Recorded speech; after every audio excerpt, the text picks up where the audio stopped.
நண்பர்களே, இந்த வேட்டைக்காரர்கிட்ட இருந்து காப்பாத்துங்க, இல்லைன்னா இவன் என்ன கொன்னு என் ரெக்கைய வித்துருவான். நாங்க உங்ககிட்ட எப்படி வர முடியும் கோக்கு? எங்ககிட்ட உங்களுக்கு கொடுக்கறதுக்கு ஒண்ணுமே இல்லையே. ஒண்ணுமே கொடுக்காம உன்னை நாங்க பார்க்க கூட முடியாது இல்ல. ஏன்னா இந்த உலகத்திலேயே ரொம்ப விசேஷமான பறவை நீ. தங்க ரெக்கை கொண்ட கொக்கும் பேராசை வேட்டைக்காரனும். ஒரு காட்டுல குளத்தங்கரையோரமா மிங்கு கொக்கு வாழ்ந்துகிட்டு இருந்துச்சு. அந்த காட்டுலயே அது ஒரே ஒரு கொக்கு தான் இருந்துச்சு. அதனால காட்டுல இருக்கிற எல்லாருமே அது மேல நிறைய பாசத்தை காட்டிக்கிட்டு இருந்தாங்க. ஆனா பாவம் அந்த கொக்கு மட்டும் அதோட வாழ்க்கையில சந்தோஷமா இருக்கல. ஒரு நாள் மான் முயல் 2 பேருமே அந்த குளத்துல தண்ணி குடிக்க வந்தாங்க. அவங்க 2 பேரையுமே அந்த கொக்கு பாத்துக்கிட்டு இருந்துச்சு. எப்படி இருக்க கொக்கு? நான் எப்படி இருக்கணும் அப்படிதான் இருக்கேன், ஒன்றும் இல்லை. நீங்கள் எப்படி இருக்கீங்க? அட, நீ என்ன சொல்லிக்கிட்ட இருக்க? என்ன மாதிரி உடம்பு எல்லாம் இருக்கிறவன் எப்படி பேச முடியும் சொல்லு? சோட்டுமானு, உன்னோட உடம்பு எவ்வளோ அழகாக இருக்கு, உன் கண்ணு எவ்வளோ அழகாக இருக்கு, நீ ஓடும்போது எவ்வளோ அழகாக தெரியுற. அப்புறம் முயல், நீ எவ்வளோ அழகாக இருக்கன்னா மனுஷங்களுக்கும் நீ ரொம்ப பிடிக்கும். உன்னை வீட்டில் அவங்க வளர்ப்பாங்க. மிங்கு, ஆனால் நீயும் கூட அழகாக தானே இருக்க. இல்லை, எனக்கு ஒல்லியான காலு, நீளமான மூக்கு, வெள்ளையாக இருக்க. நான் அழகாக இருக்கிற மாதிரி எனக்கு புதுசாக ஒன்றுமே இல்லை. அப்படி எதுக்கு நீ சொல்கிற மிங்கு? நீ ரொம்ப நல்லா இருக்க, நீ எங்களோட நண்பன். அப்படி அதை சமாதானப்படுத்தி அவங்க 2 பேரும் அங்கிருந்து கிளம்பிட்டாங்க. ஆனா கொக்கு இன்னும் வருத்தத்துல தான் இருந்துச்சு. கொஞ்ச நேரத்துல ஒரு போட்டோகிராஃபர் கையில கேமரா எடுத்துக்கிட்டு அங்க வந்தான். அடேங்கப்பா, எவ்வளோ அழகான காடு, அழகான ஒரு ஏரி, என்ன ஒரு சீனு.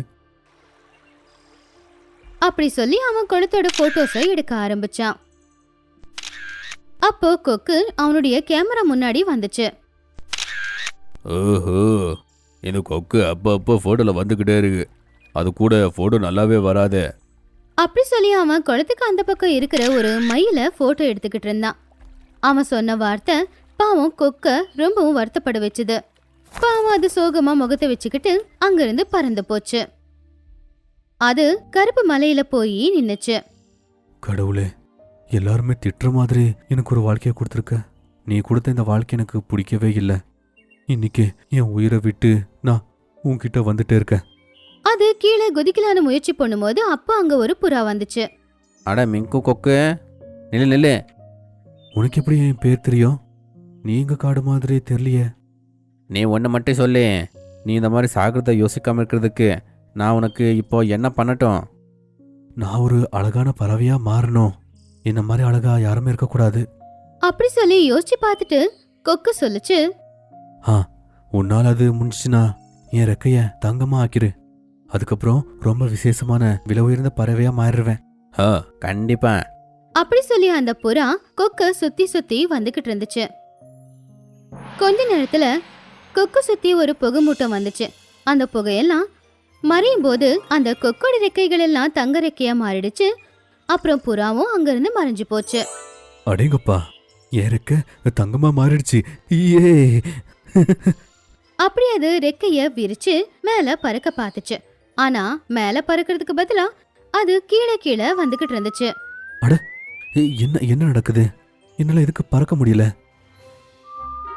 அப்படி அது மெதுவா கீழே வந்துருச்சு. அதுக்கு ரொம்ப சோர்வாவும் இருந்துச்சு. தங்கம்மா மாறதுக்கு என் ரெக்கைய பாரமா இருக்கு. சரி, பரவாயில்ல. ஆனா பாக்குறதுக்கு நான் ரொம்ப அழகா இருக்கல்ல, அது போதும். நடந்தே நான் போறேன். அப்படி சொல்லி கொக்கு நடந்துகிட்டே காட்டுக்குள்ள போச்சு.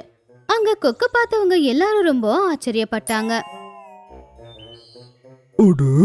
என்ன இது? மிங்கு கொக்கோட ரெக்க எவ்வளவு அழகா இருக்குது. அட மிங்கு கொக்கு, நீ பார்க்க ரொம்ப அழகா இருக்க. உன்னுடைய ரெக்க ஜொலிக்குது. இதெல்லாம் எப்படி நடந்துச்சு? அப்படி எல்லாருமே மிங்குவை ரொம்ப பாராட்டினாங்க.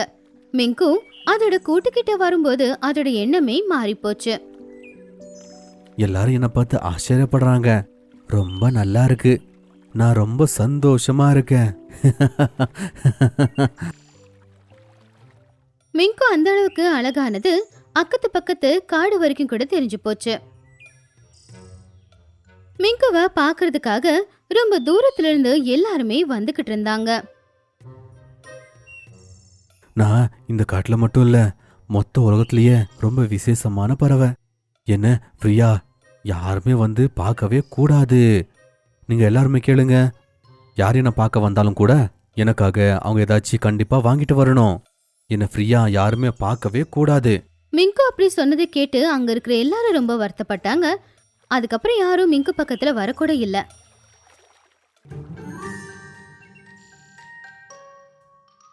தூரத்துல நின்னே அவனை பார்த்து அதுக்கப்புறமா அங்கிருந்து போய்கிட்டு இருந்தாங்க.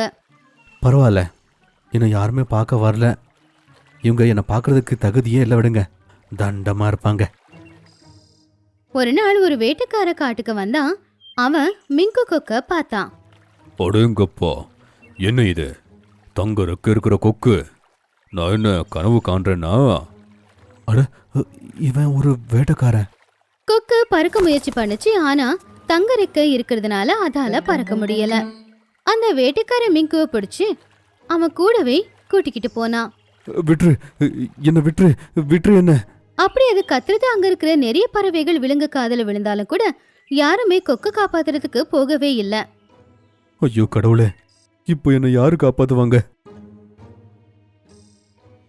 மிங்குவை கட்டி போட்டுட்டு அந்த வேட்டைக்காரன் தூங்கிட்டான். கொஞ்ச நேரத்துக்கு அப்புறம் எல்லா விலங்குகளும் ரொம்ப தூரத்துல நிக்கிறத மிங்கு பார்த்துச்சு. நண்பர்களே, இந்த வேட்டைக்காரர்கிட்ட இருந்து காப்பாத்துங்க, இல்லனா இவன் என்ன கொன்னு என் ரெக்கைய வித்துருவான். நாங்க உங்ககிட்ட எப்படி வர முடியும் கொக்கு? எங்ககிட்ட உங்களுக்கு கொடுக்கறதுக்கு ஒண்ணுமே இல்லையே.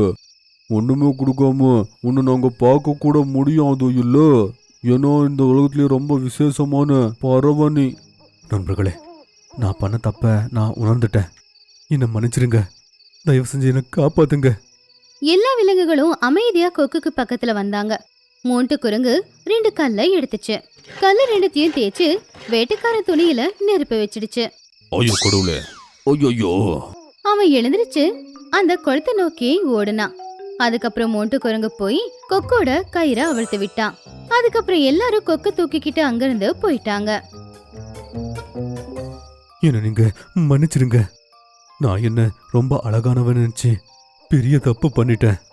நிஜமாவே என்னை விட முட்டாள் இந்த உலகத்துல யாருமே இல்ல. அப்ப அந்த வேட்டைக்காரன் துப்பாக்கி எடுத்துக்கிட்டு அங்க வந்தான். ஐயோ, வேட்டைக்காரன் கிட்ட துப்பாக்கி இருக்கு, ஓடுங்க. எல்லா விலங்குகளும் அங்க இங்கன்னு ஓடினாங்க. கொக்கு ஒரு இடத்துல போய் ஒளிஞ்சுக்குச்சு. என்கிட்ட இருந்து தப்பிக்கவே முடியாது தங்க ரெக்க இருக்கிற கொக்கு. ஐயோ கடவுளே, இப்போ நான் என்ன பண்ணட்டும்? என்ன நான் எப்படி காப்பாத்திக்கிட்டோம்? அப்போ அதே புறா அங்க வந்துச்சு. என்ன ஆச்சு கொக்கு? எதுக்கு இவ்வளோ வருத்தமாக இருக்கேன்? இந்த உலகத்திலேயே நீ தான் ரொம்ப அழகான கொக்கு. உனக்கு சந்தோஷமா இல்லையா? இல்ல, எனக்கு அந்த வெள்ளை ரெக்கை தான் வேணும்.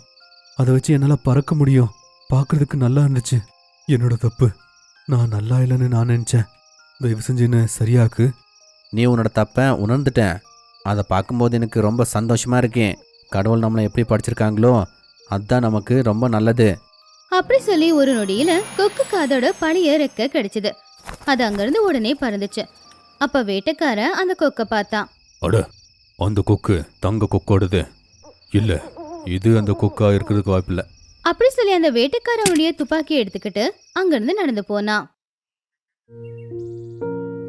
நண்பர்களே, நான் எப்படி இருக்கனோ அப்படியே நல்லா இருக்கேன். கொக்கா இருக்கிறதுக்கு எனக்கு பெருமையா இருக்கு. உங்களை மாதிரி நண்பர்கள் கிடைக்கிறதுக்கு புண்ணியம். அது கேட்டு எல்லாருமே ரொம்பவும் சந்தோஷப்பட்டாங்க. இப்படி அந்த கொக்கோட எண்ணமும் மாறிச்சு. அது சந்தோஷமா வாழ ஆரம்பிச்சுது.